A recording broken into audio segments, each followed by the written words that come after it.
Psalm 78, a contemplation of Asaph. Give ear, O my people, to my law. Incline your ears to the words of my mouth. I will open my mouth in a parable. I will utter dark sayings of old, which we have heard and known, and our fathers have told us. We will not hide them from their children, telling to the generation to come the praises of the Lord and his strength and his wonderful works that he has done. For he established a testimony in Jacob and appointed a law in Israel, which he commanded our fathers that they should make them known to their children, that the generation to come might know them, the children who would be born, that they may arise and declare them to their children, that they may set their hope in God, and not forget the works of God, but keep his commandments, and may not be like their fathers, a stubborn and rebellious generation, a generation that did not set its heart aright, and whose spirit was not faithful to God.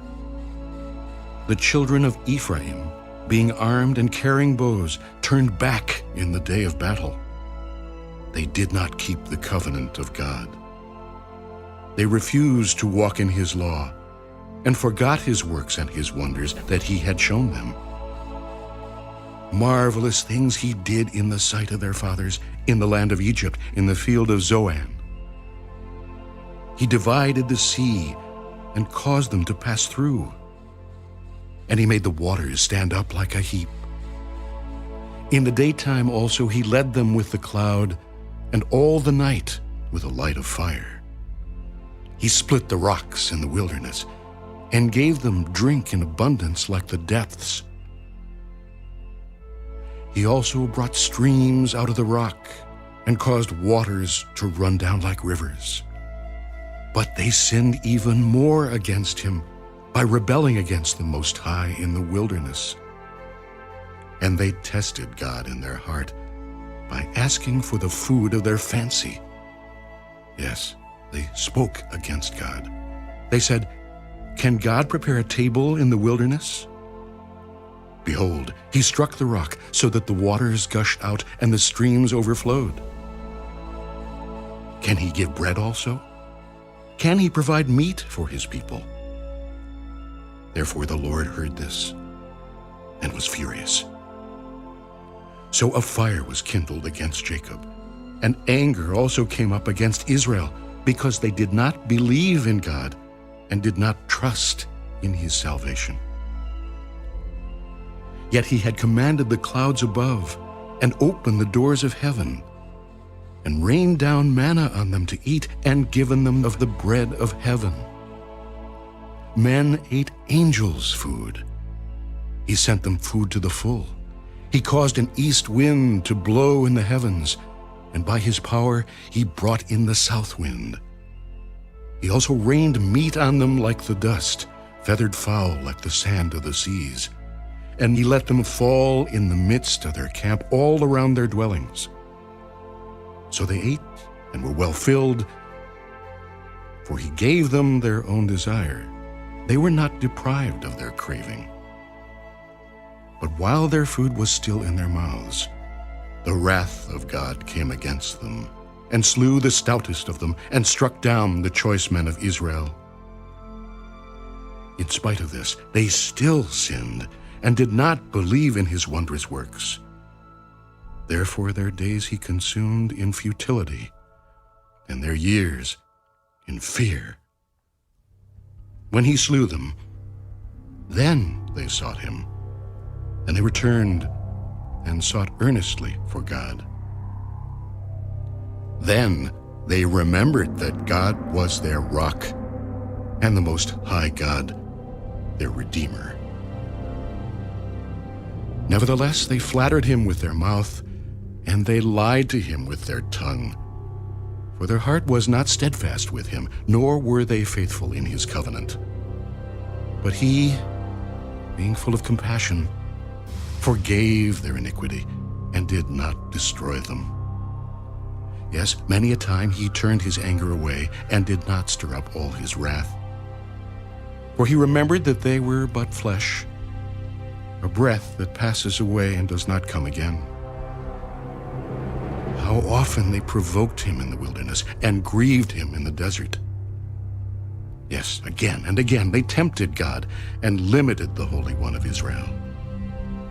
They did not remember his power, the day when he redeemed them from the enemy, when he worked his signs in Egypt and his wonders in the field of Zoan, turned their rivers into blood and their streams that they could not drink. He sent swarms of flies among them, which devoured them, and frogs, which destroyed them. He also gave their crops to the caterpillar, and their labor to the locust. He destroyed their vines with hail, and their sycamore trees with frost. He also gave up their cattle to the hail, and their flocks to fiery lightning. He cast on them the fierceness of his anger, wrath, indignation, and trouble, by sending angels of destruction among them. He made a path for his anger. He did not spare their soul from death, but gave their life over to the plague, and destroyed all the firstborn in Egypt, the first of their strength in the tents of Ham. But he made his own people go forth like sheep, and guided them in the wilderness like a flock. And he led them on safely, so that they did not fear.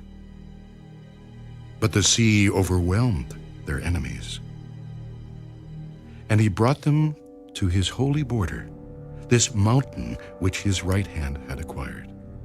He also drove out the nations before them, allotted them an inheritance by survey, and made the tribes of Israel dwell in their tents.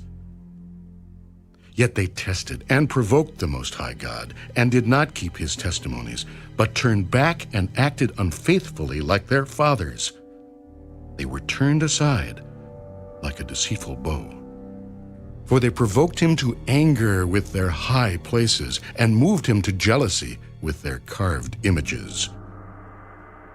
When God heard this, he was furious, and greatly abhorred Israel, so that he forsook the tabernacle of Shiloh, the tent he had placed among men, and delivered his strength into captivity, and his glory into the enemy's hand.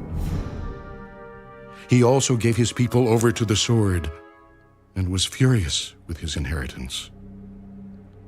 The fire consumed their young men, and their maidens were not given in marriage.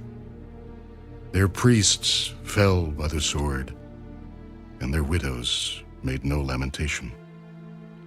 Then the Lord awoke as from sleep, like a mighty man who shouts because of wine. And he beat back his enemies. He put them to a perpetual reproach. Moreover, he rejected the tent of Joseph, and did not choose the tribe of Ephraim, but chose the tribe of Judah, Mount Zion, which he loved. And he built his sanctuary like the heights, like the earth which he has established forever. He also chose David, his servant, and took him from the sheepfolds. From following the ewes that had young he brought him, to shepherd Jacob his people, and Israel his inheritance. So he shepherded them according to the integrity of his heart, and guided them by the skillfulness of his hands.